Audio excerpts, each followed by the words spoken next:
Price God. இன்றைய தியானம் ஏசாயா 53:3 முதல் 6 வரை.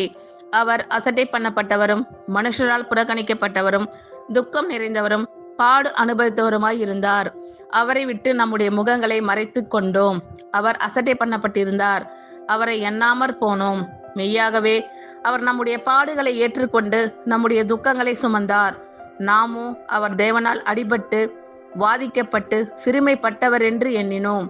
நம்முடைய மீறுதல்களின் நிமித்தம் அவர் காயப்பட்டு நம்முடைய அக்கிரமங்களின் நிமித்தம் அவர் நொறுக்கப்பட்டார். நமக்கு சமாதானத்தை உண்டு பண்ணும் ஆக்கினை அவர் மேல் வந்தது. அவருடைய தழும்புகளால் குணமாகிறோம். நாம் எல்லாரும் ஆடுகளைப் போல வழி தப்பி திரிந்து அவனவன் தன் தன் வழியிலே போனோம். கர்த்தரோ நம் எல்லாருடைய அக்கிரமத்தையும் அவர் மேல் விழப்பண்ணினார். அவர் அசட்டை பண்ணப்பட்டவரும் மனுஷரால் புறக்கணிக்கப்பட்டவரும் துக்கம் நிறைந்தவரும் பாடு அனுபவித்தவருமாய் இருந்தார்.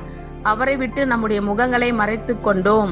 அவர் அசட்டை பண்ணப்பட்டிருந்தார், அவரை எண்ணாமற் போனோம். மெய்யாகவே அவர் நம்முடைய பாடுகளை ஏற்றுக்கொண்டு நம்முடைய துக்கங்களை சுமந்தார். நாமோ அவர் தேவனால் அடிபட்டு வாதிக்கப்பட்டு சிறுமைப்பட்டவர் என்று எண்ணினோம். நம்முடைய மீறுதல்களின் நிமித்தம் அவர் காயப்பட்டு நம்முடைய அக்கிரமங்களின் நிமித்தம் அவர் நொறுக்கப்பட்டார்.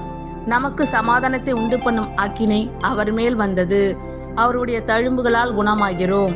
நாம் எல்லாரும் ஆடுகளைப் போல வழி தப்பி திரிந்து அவனவன் தன் தன் வழியிலே போனோம். கர்த்தரோ நம் எல்லாருடைய அக்கிரமத்தையும் அவர் மேல் விழப்பண்ணினார். ஆமென். God bless you all.